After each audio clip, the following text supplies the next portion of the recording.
Well, welcome back, everyone. I feel like I've been neglecting you a little bit because I haven't posted anything in several weeks now. I've just been tied up with a lot of other projects that really weren't very good content for the channel. But as I alluded in the last episode, I'm going to get started on the 20-ton hydraulic press. For those of you that are new to the channel, my name is Mike. My channel is called Build or Divide, and basically, whether it's a wood project, a steel project, or whatever it may be, if I need something, sometimes instead of buying it, I've found that it's more versatile and less expensive to build it. So that's kind of what the whole series is about, is building something and then analyzing at the end whether or not it would have been more cost effective to purchase it. So as I mentioned, the 20-ton press is the next project. Let me bring you over here to the press that I have. Some of you probably have it.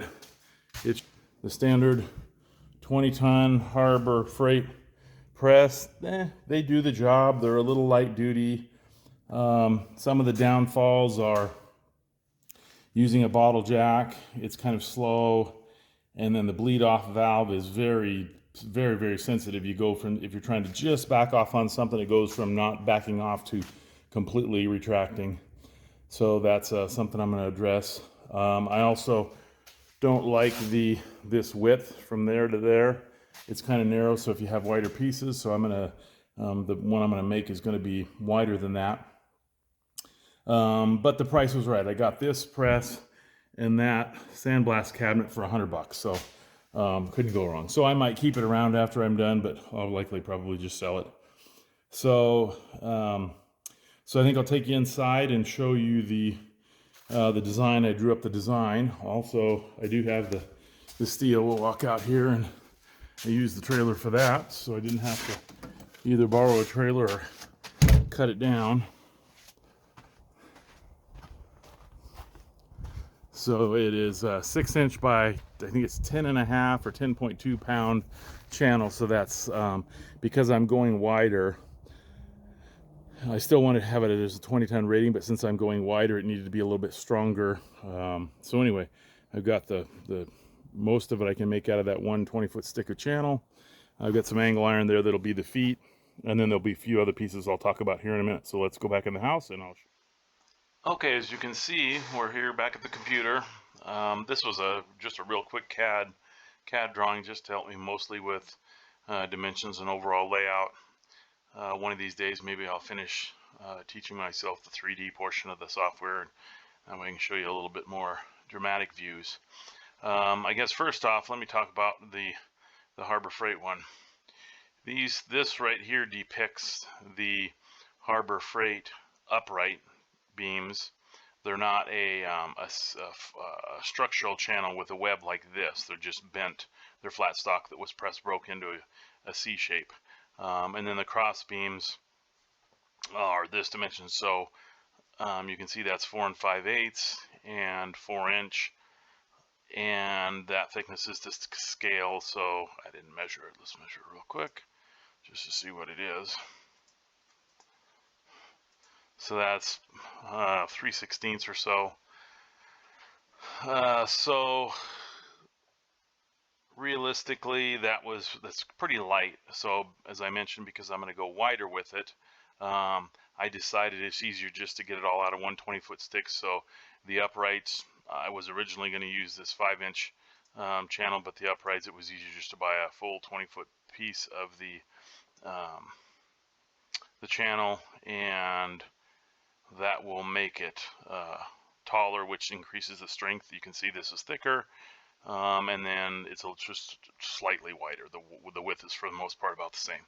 So anyway, that's the steel I'm going to use on the uprights, the top beams, and then the table itself will all be out of that 6-inch channel. Width-wise, I mentioned that I increased that width. Oh, that's to the outside. So in between the columns,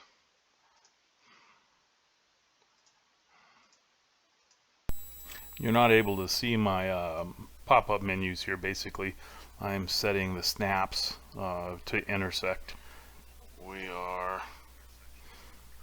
I didn't have intersection snap turned on, so it was trying to go to the outside. So we are 26 inches. So 24 is what my kind of goal was, so that gives me 24 inches plus a little bit of extra space. So that's the width that it's going to be. You can see that the rest of the design is very similar to the Harbor Freight. It has through holes through the main beams that the pins go in. You can see a side view here. The pin goes in. Some older presses, they actually put the pin through the channel, but then, or the channel, but then you basically, you lose quite a bit of the strength. You're not getting to bear the full web. So most presses nowadays have the pin underneath, and then the table just sits on top of those pins. So I'm going to do the same thing there. The pinholes are spaced as to be right about equal with what the ram travel will be.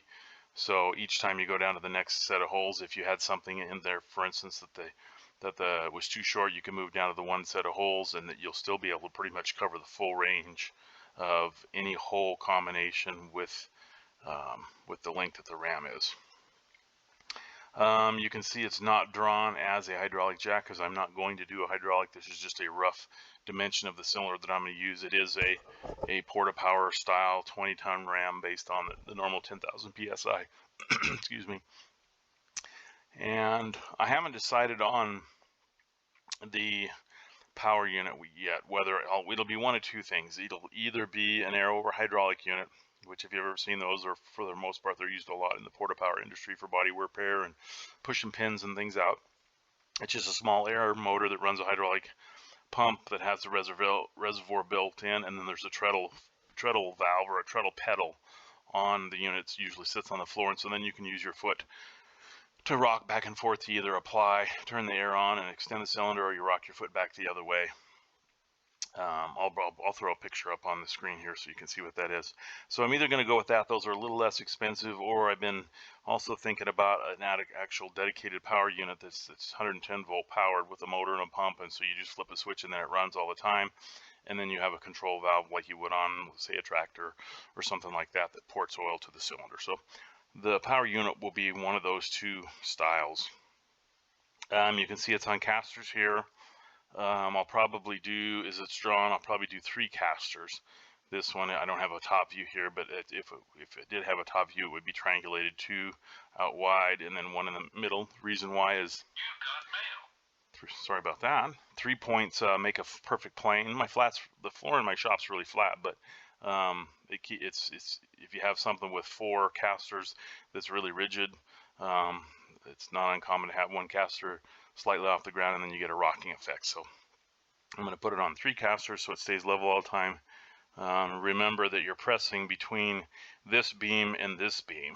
That's where all the force, that's where all the stretch is, right here. So there's some people might be concerned about, are those going to hold up? Those basically all they have to do is hold the weight of the press itself, because all of the tension or the stretch is between this point and wherever the work platform is. So that is kind of a quick tutorial of what it's going to look like when it's done. These circles here, what those are, I can't remember dimension-wise what it was. I think they're 1-inch pins, but they're not a pin. They're actually just going to be a 1-inch cold rolled that will go between the 2 cross tables. I haven't decided whether I'll weld them in. I might drill and tap them, and that way you could take this apart, but basically they keep the work table from sliding off. There's one out here also that keeps the 2 uprights from spreading out sideways if you had some kind of a load that tried to push them apart, but lets it still slide up and down. One more feature I'm going to add that is not shown in here, and that I don't like with the Harbor Freight one. Even though this table on the Harbor Freight isn't super heavy, it's still fairly heavy, and this one will be even heavier. So if you do want to lower it to another position, you have to try to hold the weight of that up, actually unload the weight a little bit, pull both the pins out, lower it down to where you want. You could put the pins in first, then lower it down the pin. So it's kind of a little bit tricky to try to hold it with that weight. So attached out here on the corner, I'm going to use a strap winch, kind of like you would see some boats have a cable. Boat trailers have a cable on their winch. Some of them have a flat strap. So I'll have mounted up here at the top, I'll have It'll be probably like a 2-inch wide nylon strap winch at the top, and I'll probably create a slot through the middle of the winch drum so I can feed a strap through and go down each side and attach it to that, so then as you crank the winch, it'll lift that work platform up and down, so it just makes it a little bit easier on you. So anyway, that is a quick once over of what it's going to look like. So I'm hoping to got a couple other projects you maybe seen there in the video when I was out in the shop. My son's boat in the shop. I'm helping him with a little bit of things on that. And then I got a little bit of a concrete project to do. That was that concrete mixer outside the door. So I can't promise when I'll get to the actual fabrication portion, but at least I'm closer than I was last week. So stay tuned for the actual fabrication portion. Thanks.